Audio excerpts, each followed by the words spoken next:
tactical factors that no one is talking about that could decide tonight's Champions League final.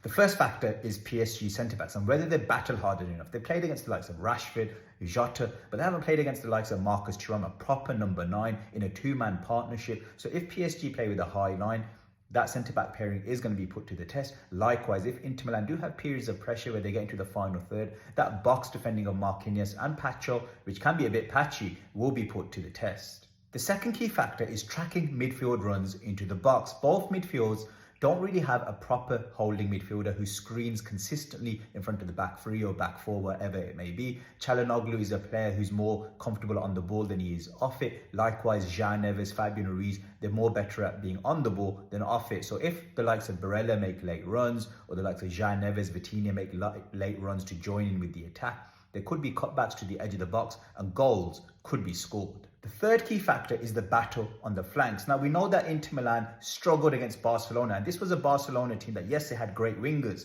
but Balde was missing, so none of the fullbacks were offering any support. The wingers were in isolation, yet they were still wreaking havoc, in particular Lamine Yamal.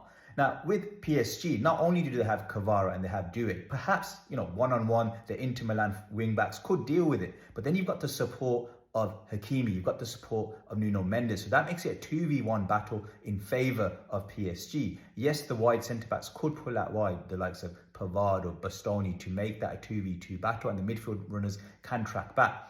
But I think that if Inter Milan try to take the game to PSG, it could be very, very dangerous because PSG will dominate the flanks, generally have more of the ball. So Inter, if they're going to have a chance to deal with PSG's flank play, they're going to have to really sit tight, be really compact, and everyone's going to have to put in a shift.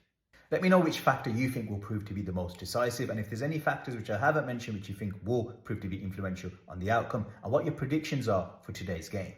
In terms of predictions, I don't really know who's going to win. What I will say is that PSG will dominate more of the ball, and I think Inter Milan will have more periods of where they have to be more incisive, whether it's on the counter-attack or whether it's little periods of pressure where they look to dominate territory, but PSG will generally have more of the ball. In terms of who I want to win, I'd say Luis Enrique's story, especially being a father, really resonates with me, makes me feel very emotional. So I'm probably slightly pushing towards a PSG win. But Inter Milan are definitely my favourite Italian team. I really respect Inzaghi. I'd love to see him win a big trophy after all the work that he's put into that club and that tactical project. But yeah, let me know who you want to win as well.